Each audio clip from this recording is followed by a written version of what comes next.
What's up, guys? Hope you're all doing amazing, and welcome to the very first episode of Gaming Talks with Giammi. You might be wondering, what is this all about? And that is a good questions, and I don't even know myself. This is sort of a podcast. I want to look at it as a podcast where, I love to share, my thoughts and opinion regarding games. Because I've been playing games since I was very young. I think my parents didn't know what to do with me, so they just handed me a PS2 when I was a kid. Well, PS2 I played barely, but I lived through the PlayStation 3 era. So I played a lot of games, and I love talking about them. They have a special meaning to me.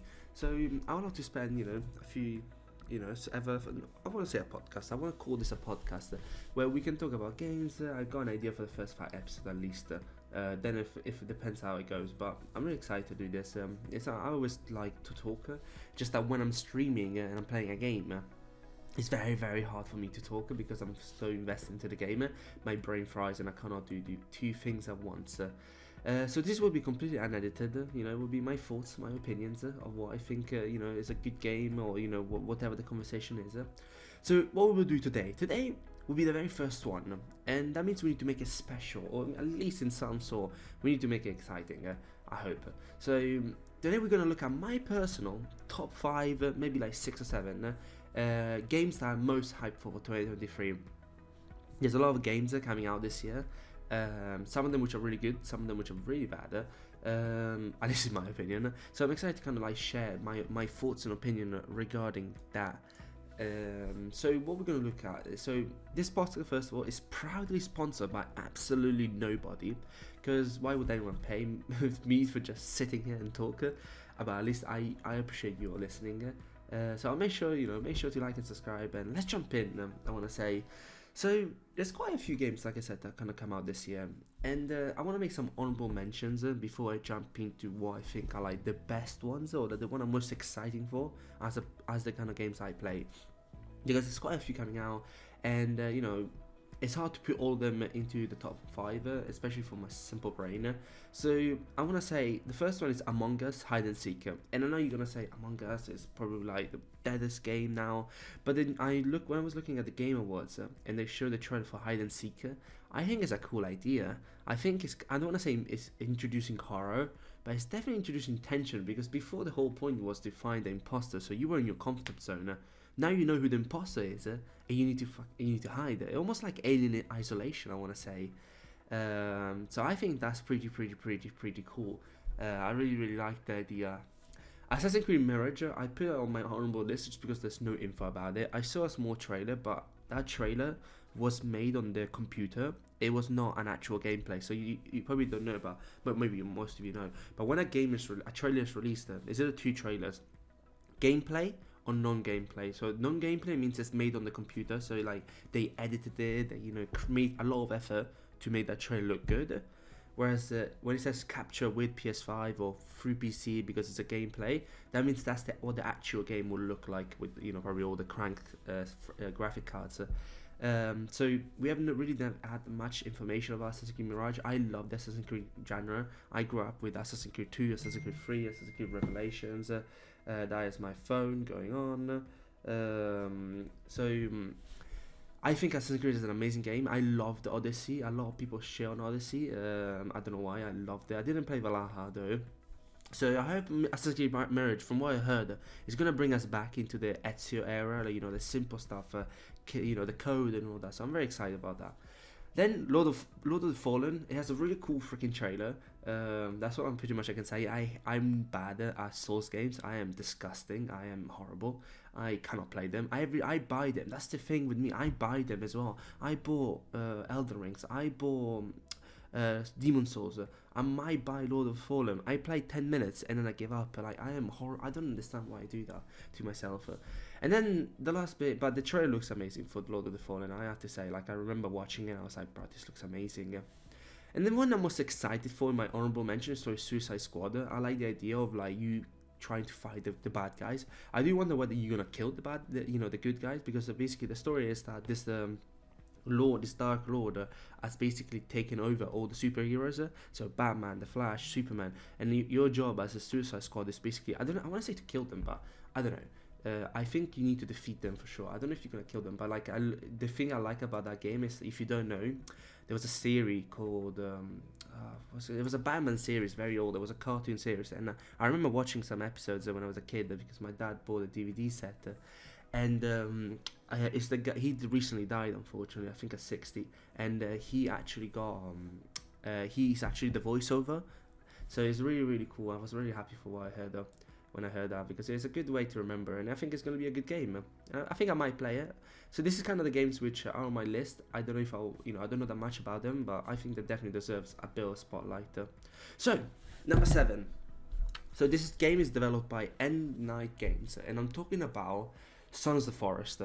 I did play the Forest, and I played it on stream actually. It's one of the biggest streams I ever had was through the Forest. I had like 17 concurrent viewers. It's an amazing streamer, and we beat the Forest on stream. It was so much fun. So this game is launching on February 23, so it's launching next month. I'm really excited for it, and it's releasing only on PC, and it's quite cheap, I want to say, considering like nowadays if you buy a new game, at least it's £50, $60. That's the average price. This one is retailing for like $30, so I'm guessing like £20, which is really affordable for a lot of people. It's an open world survival game. You'll be able to play solo, cooperative, basically like the exact same as before. But there's some cool addition that I want to bring out. So I got some notes here because I was like researching the game, because I'm definitely playing this. Like, I love the Forest. I love survival horrors. So guns will be more prevalent. So you're actually gonna be able to have things like things like pistols and shotguns. However, they said that the ammunition will be very limited. So you need to use them strategically. The game basically picks up from where the Forest 1 plays. So if you haven't watched, or you don't know the Forest 1, so basically, spoiler alert, but basically the ending is that you rescue your son after fighting the most weird boss fight and most random boss fight of your life. But then he's infected with some sort of parasite.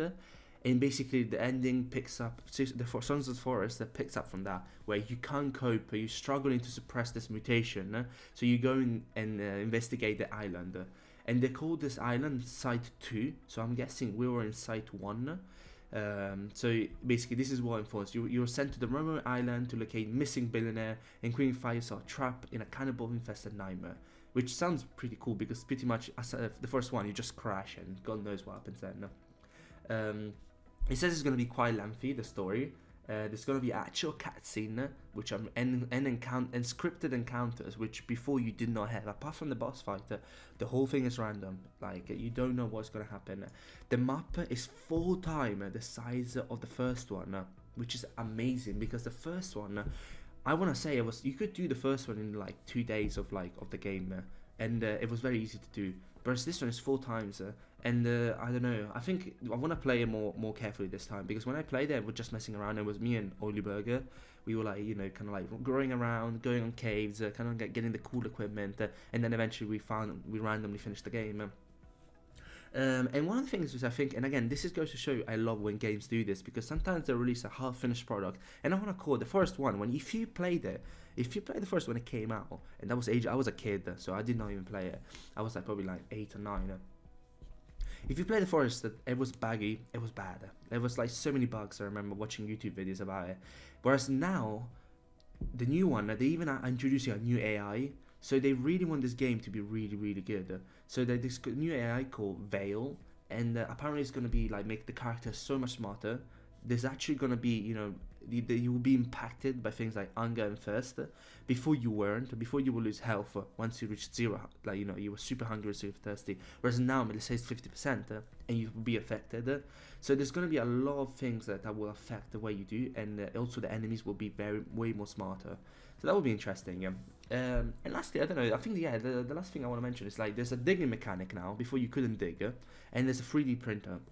So I think this game will be extremely more complex, and it may be more challenging to play. But looking at the trailers, looking at what we've seen, it looks quite scary, it looks quite fun, and playing with your friends will be such a cool experience. And that's why he deserves the top 7, like not the best game, but definitely one of the best games I'm excited for in the horror scene. Then position number 6, which is a game I wasn't very excited until I saw the trailer, and this is Resident Evil 4. if you know me, well, I probably won't know me because obviously I haven't done much of this. But then I played so my first Resident Evil was Resident Evil 5, which is probably one of the worst ones, and I do agree. I've never even watched the other ones yet. But Resident Evil 5 was fun for me because for me it was scary. I was very younger, and I played Resident Evil 5, and then after that I played Resident Evil Revelations, and that was pretty much it on my Resident Evil saga. I don't think I played any other Resident Evil. I'm trying to think, but I don't think I did. I played, I think that's it. So I've never been a massive player of the Resident Evil games, but I've been a massive fan because I've watched every single gameplay of every single Resident Evil. So this will be released in March, so in 2 months' time. And the remake is set to stick tightly to the Leon story, while allowing for enough of an expansion to flavor the game for new and returning players. Capcom has been keen to stay true to the survival horror, so that's basically kind of like what I describe it as. And I'm very excited for this. You know what? Like, I think Resident Evil 2 was one of the best remakes of the series. Resident Evil 3 was disgusting. I think people should have got their money back for it. But Resident Evil 7, for me, 7 is the best Resident Evil, personally. I love Resident Evil 7. What they did, the pivoting they did with that game was insane. This game will be available, Resident Evil 4 will be available everywhere, Xbox, PlayStation, PC, so pretty much everyone will be able to try. I'm expecting like a $50, £50 kind of like price on it. And they say they developed the game into 3 different groups, each in charge of their groups apparently. So there's a village, the castle, and the island. Like an island? No, I was gonna say. The 3 main areas, basically, it's the original games that just cranked up. And I remember there was a lot of how you call it? There was a guy who actually remade it on YouTube. If you go on YouTube and search Resident Evil 4. Unreal Engine 5. There's a guy who actually did that on his free time, and for me that's mind-blowing that someone on his free time just did the whole game that these people took years to do. So it just shows how powerful some people are in terms of their, how good they are. But yeah, I'm very excited for this one. I think it will be a good game. I don't know if I'll bring it on stream per se, but I'm very, very excited. I think it will be a great game, and yeah, no, definitely deserves top 6. Because I haven't played it, and that's why I put it in top 6, because I've never played it. If I played it, I'll probably be more excited though. Then we are reaching now the top. These were the 2 games that I think did not just push into the top 5, but I really want to talk about. And now we have the top 5, and the first on top 5, it will be very controversial considering there's a lot of good games coming out. It is Resident Evil again. It is Outlast Trials. And listen up to me, I love Red Barrels. Red Barrels Studios for me is one of the coolest studios because they're a small studio. I followed them since Outlast 1 came out. I think the Outlast series is the best horror series there is. I'd never seen a game that made me freak out or like give me anxiety as much as Outlast Whistleblower, and Outlast 2. In my opinion, Outlast 1 is the best one, followed by Whistleblower, and followed by Outlast 2. I think Outlast 2 is too much almost, in a good way though.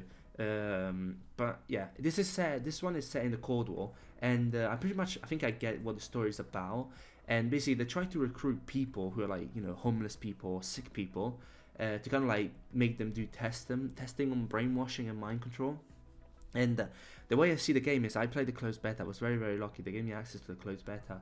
And basically what the game is, it's a bunch of trials. That's why, hence the name, Outlast Trials. Where basically you all spawn in the same area, and then you decide, I think there's like 9 trials or something like that, 10 trials. And you go in each of the trials and you complete it. You have a bunch of objectives, like primary and secondary objectives, and you need to survive. I played 2 of the 2 trials, and I'd say I loved them. It was very scary. It was very intense. I played, and the thing I love about this is there's a difficulty setting, which really shows, because I played on easy, because fuck my life, I was never gonna play on hard mode. So I played on easy mode, and it really made it scary, but also it made it enjoyable. Like, it made it enjoyable. I enjoyed it because I knew I was not gonna die of heart attack. There's a stamina which definitely you need to be careful of. And I predict that you're gonna be doing at the last challenge you'll do, something will happen. Like they say that the system breaks, and then all the zombies, like all the bad guys, come out of you at once. You have to hide. I'm predicting that there's gonna be a massive plot twist at the end, because there's no way the game ends like that. I'm pretty sure someone's gonna try to do an escape or something like that. So I'm very excited. But at the moment, there's nothing. There's literally no release date. There's no price. I know all I know is I played the closed beta. It was amazing. Oh, this will be the first Outlast which is co-op, which that's why I put it in this position, because for me horror cannot be played alone. Horror has to be with people, because I cannot endure playing horrors alone. I remember playing the Resident Evil 8 beta and I was freaking out. So we played inside the back rooms. I played with my friends. What's it called? The forest. I played with my friends, with the gang. So yeah, I cannot play horror alone. So because this is co-op, because this is Outlast, I put this in the top in as a fifth. Then before we reach into the top three, fourth position, the wooden medal we like to call it, is Dead Space. And I think I want to point out, horror is gonna have an amazing year this season, because there's so many horror games coming out. But Dead Space, this is a remake from the Dead Space first came out I think in 2008, and it's developed by EA. So I'm a bit scared about that, because we all know EA. It's all about money. But they did do this is the same. It's the Canadian studio of EA, and they did the Star Wars Battlefront 2, and they did Star Wars Squadrons, and we all know the drama with Battlefront 2. But oh well. So this is coming out very soon. It's coming out in the next couple of weeks. It's coming out in 27th of January. I will definitely play it. I think I will. I'm getting paid on that day, or the day 3 days later. So I probably will be able to buy it. So I'll definitely bring the Dead Space into the channel. This is basically a remake built from scratch in the Frostbite engine, which I don't know what it is. I was looking into it, but I think it's just a new generation of engine just to make the game better. This won't be a one-on-one recreation though, like a lot of people are used to, having, when you talk about remakes, it's just the whole game just looked better. But if you look at things like Resident Evil 2, that was not a one-on-one remake either. Like there were some things that were different. And Resident Evil 3 was not a one-on-one remake either, because they deleted so many scenes. So this is going to be a kind of change. For example, one of the big changes is the main character didn't talk in the original game. He will actually talk in this game. And I think it's going to be very, very exciting. The enemies are going to have a different AI. There's going to be one of the things I really, really liked was I think EA made a statement. I'm trying to see where it is, where they said they really wanted to focus on the horror this time. And they never thought this as a gameplay, more of a horror game. So it's going to be very exciting. I remember I think I played Dead Space 3 or 2.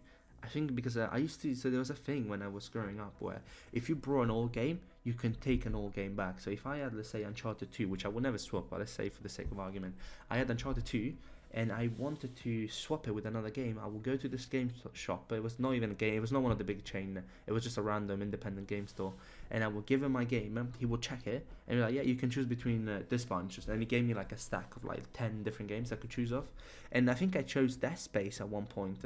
I want to say I was one of the three, I don't remember which one it was, and I played 10 minutes of it, and then I never played it again. I remember there was a scene where there's like the first encounter with an alien, or one of the monsters, and I freaked out and I never played it again. So I don't cope well with horrors. Like I was scared to play with in Uncharted 1 when the freaking demons came out. So like I don't cope with horror on my own. I had to have my sister next to me to play it because I was like I couldn't handle it. But yeah, no, this game looks amazing. They put a lot of effort into it. I mean, at least on paper. I want to say on paper they put a lot of effort in it because there's motivation. There's a good, it looks really polished basically. There's things like there's 3D audio, so I think it would be a very enjoyable game. I'm very excited, and they did crank up the horror because one of the things I love when I was looking at games is Dead Space. The original person who did Dead Space, he's a massive horror fan, so he put a lot of effort into horrors. Then let's move into the top motherfucking 3. So in third position we have, and this is going to be controversial because I personally wasn't excited this for a long time. I was like meh, but now I'm excited, and I'll tell you why. Is Hogwarts Legacy. So this game, I don't give a fuck about the Harry Potter series, like honestly, but I was on my way back to visiting my family, and the only thing they showed on the plane was Harry Potter. And I was very confused, so I started looking. I was like, "Why not? Let's give it a go." So I watched the Harry Potter, the Philosopher's Stone, and considering this is the first time I'm in 20 years, so I'm 21. Like I've never seen any Harry Potter movies. So I watched Harry Potter, and I was like, "Let me watch the Philosopher's Stone." And I was like, this is interesting. It's not an amazing movie, but it's definitely interesting. So I was like, "Well, fair enough." So I got back home that day, and I was like, "Let's start watching them." So I started watching one after another. And I started getting the hook of it. So now I need to watch. I watched the first 5. I want to say the first 4. So I need to watch a couple more. But I started getting into the series. So you know what? I was like, I want to play the game now, because apparently the game is going to be very close, and you can choose the house, and the ending of the game depends on the house you choose. So if you don't know, there's like Gryffindor and Slytherin. Those are the first 2. Then there's like 2 others which I don't know the name. Like I said, I do not know the Harry Potter genre. All I know is that Voldemort doesn't ever know. So that's all I knew before watching the game, before watching the actual game, the movies. So yeah, no, I'm very excited for this one, because it's gonna be open play. You can explore. It's supposed to have a lot of close things that are similar to the movies, and I think it's been a while since there's been an enjoyable open world, because I've noticed things like Elden Rings and other games, but I haven't really played those because they're not my style. This doesn't look like my style 100%, but it definitely looks like something I would enjoy. I played one Harry Potter game before, which was when I went to my grandma. My grandma has a PS2 in her house. That's it. And there was a Harry Potter game because my cousins are way older than me, so they had the Harry Potter game, and I think I played it. And it wasn't that bad. I enjoyed it. So I think it's gonna be how Hogwarts Legacy will be either a good game or a flop this year. I think there's gonna be no middle ground. It's gonna be like Cyberpunk, I think, because there's a lot of hype behind it. There's a lot of people are excited. People don't know what to do. So there's gonna be a lot of excitement behind it. But then same with Cyberpunk, because it took ages to develop, because it's been delayed twice, and then all of a sudden people play and like, oh, this is shit, or this is not good, oh, this is amazing. So I'm excited. I won't buy it straight away. I will not do that mistake that I did with Cyberpunk, where I bought it the day and then I never played it, because I started playing it and then everyone started complaining about the bugs and I just gave up. So I'm not gonna play it, but I'm definitely gonna look it very closely, and if I like what I see, I will definitely play it. I would choose Gryffindor. First of all, I'm not gonna go into Slytherin, because I think I am a Slytherin, but I would definitely go into Gryffindor just for the sake of the story. Then number 2, this would be controversial because I've seen a lot of people putting different things. I was looking on YouTube at different ways, different YouTubers doing the top 10. Someone did the top 20, and I cannot talk for 20 different categories of games. But Star Wars, I am the biggest Star Wars fan. See, I'm not Harry Potter. I'm not. I'm trying to think of big franchises, but I'm not Harry Potter, but I'm definitely a Star Wars fan. I grew up watching the Clone Wars. Clone Wars for me has an immense meaning to it. I'm right now on Disney Plus. The Bad Batch is out, which is an amazing show. I really recommend watching it. So yeah, no, I love the Star Wars universe, and I played Fallen Jedi. Surprise, because it was during the Bad Batch. So the Bad Batch came out 2 years ago, I want to say, and I was randomly grocery shopping, and the grocery shopping I was going to, the place where I would go, they had a small game section, very small, but they had a game section, and it was on sale. It was like 20 quid or like 17 quid. So I was like, you know what, frick it, I'll buy it, and I started playing it. And I thought it was going to be a casual, game, and I never knew until my, Oily Burger told me, because I was telling Oily Burger how hard the game was, because I was like, bro, it's like hard, because if you die, you need to respawn to like ages before, and then all the enemies respawn, and I was like, this is very challenging. And he told me it's supposed to be an easier version of like Dark Souls, like that's the style they went for, and I didn't know that, because I died so many times, but I can say I completed the game. It was I nearly gave up when there was like a very big boss fight with like some orange massive dinosaur, and that was very challenging, because it's basically the story of the first one is you basically are a random worker who's a Jedi who has escaped all the 66, and then eventually you find out who you are. You get you escape with this other bunch of rebellion people, and your job is basically to find a map for all the remaining Jedi's before the Empire does. And then at the very end, Darth Vader comes in, and you need to run from Darth Vader. You don't really fight him. But I really liked it. I think it was a really, really good game, Fallen Jedi, and I don't know the story for Jedi Survivor, but I think it will be very interesting. I really like the fact that they gave him a beard, makes him look older. And I didn't know, and this is just gossip, but that guy, the guy who does it, is an actual person. It's actually him. Like the guy who does the movements is an actual actor. I didn't know that. I thought it was just some random guy. So that's pretty cool, and I'm very excited for it. I think it's going to be quite challenging. It will definitely keep going in the same directions that it was, where it's harder. It will be a hard game. It will be very challenging. But I do think they have something in the pot. I think they have something cooking. Like they say, let them cook. And I like I said, I think there's never been a Star Wars game that I didn't like. I didn't play many. I played Republic Commando. I played the campaign for Battlefront. I never played the actual multiplayer. I played, as I said, Fallen Jedi. So not many. Oh, and I'm really excited for the One Republic or something like that. I think it's called. It's the multiplayer one that everyone was really hype about. So yeah, I'm very excited for those for that game. I think it will be good. That's why it's in my top 2, because I'll definitely play it. I played the first one, so I really liked it, and I really like Star Wars. So I think top 2 deserved it. Definitely there. And then in the first place, so I think I think this has to be number 1 in everyone's list. Doesn't matter what your genre is like, just because of the studio, this Insomniac, and you probably guess it when I say the studio name, Insomniac. Insomniac Games is by far one of my favorite. After Naughty Dog, I think it's my second favorite studios of all time, just because of what they've done with the game. So they were the originals creators of Ratchet and Clank. And Ratchet and Clank for me is an amazing game. I grew up. That was my 3rd game I played as a kid. My first game was Uncharted. My second game was Resistance: Fall of Humankind. And the 3rd game I played was Ratchet and Clank: Request of the Booty, or Booty Searcher. So those are the 3 games I played when I started playing on PlayStation 3. So for me, they are amazing games. And Insomniac came out with Ratchet and Clank, and then they began working on superhero movies, superheroes games. They did Marvel Amazing Spider-Man, which it was one of the best. And I want to keep saying, I think Spider-Man is the best superhero game ever come out, like the first one. They did Miles Morales, which came out in 2020, and I nearly cried.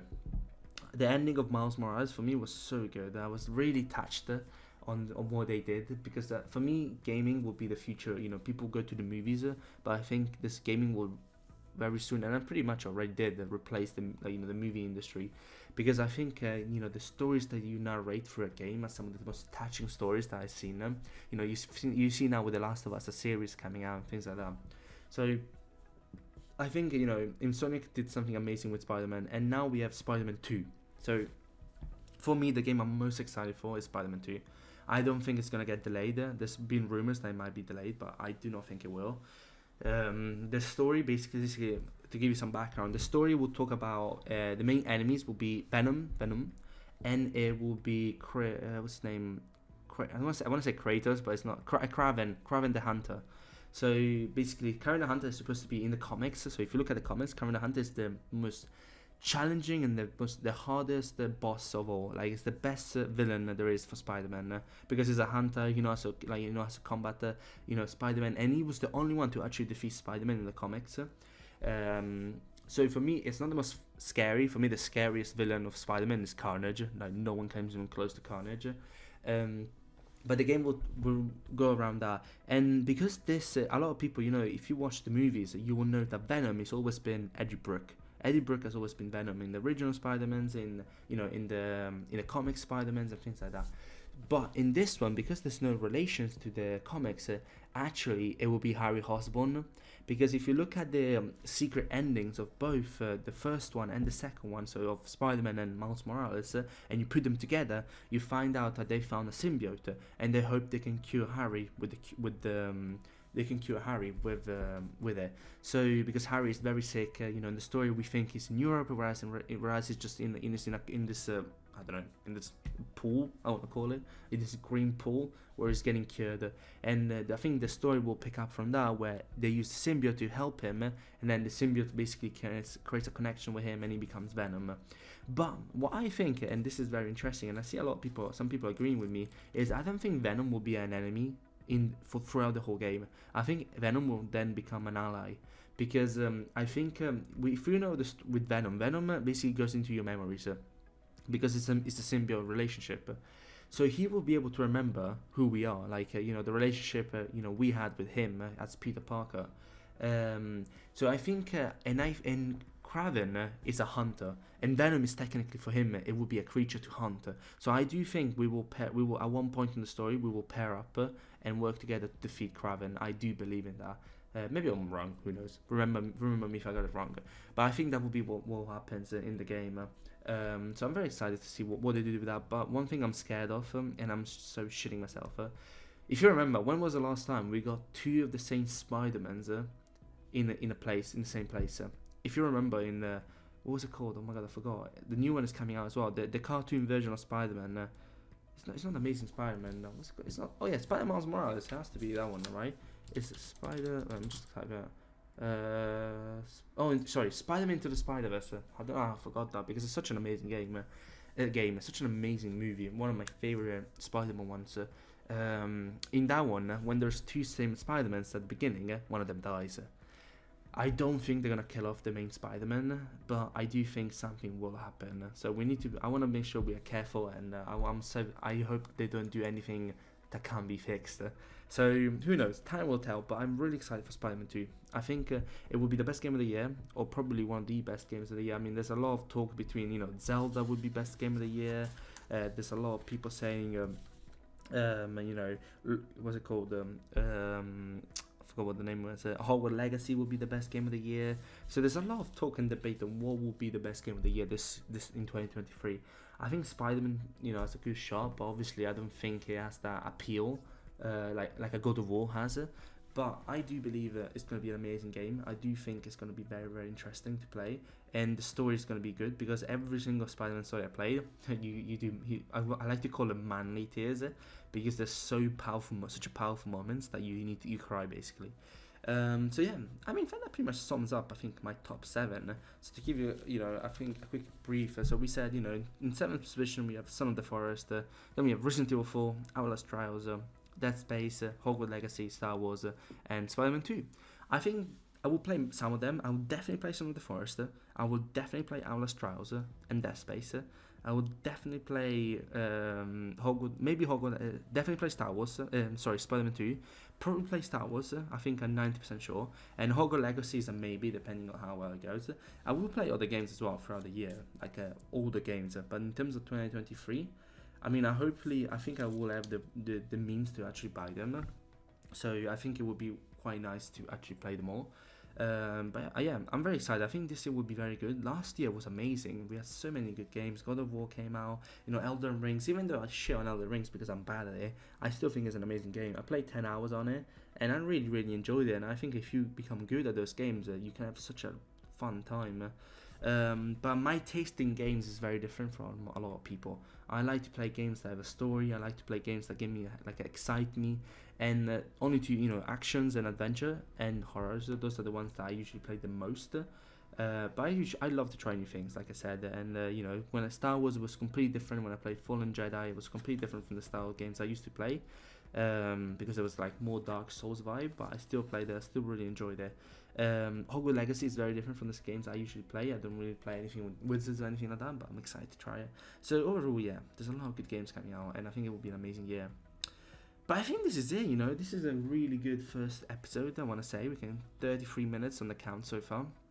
I don't think anyone people will listen to 10 minutes or 1 minute or 30 seconds of it. So if you reached this far, well done. I'm impressed, and yeah, that means you're one of the loyal ones. I want to say. No, I'm joking, but I do appreciate if you reached this far into the episode. But yeah, this concludes it. I want to say it was an amazing episode. And as you can see, hopefully I gave you something, some takeaways.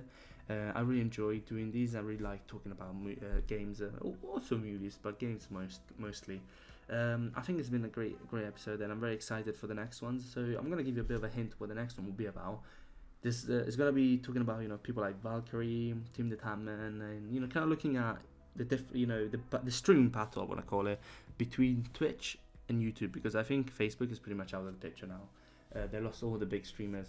So yeah, I'm very excited. I think it will be a nice episode, and I think that's pretty much it. So if there's no more things, I will talk to you later. I will make sure to leave a thumbs up. Any suggestions about this podcast, or what you like, what you hated, what you want to change. I will take into consideration 1,000%. So yeah, thank you everyone. Make sure stay safe. Love you all, and see you to the next episode. See ya.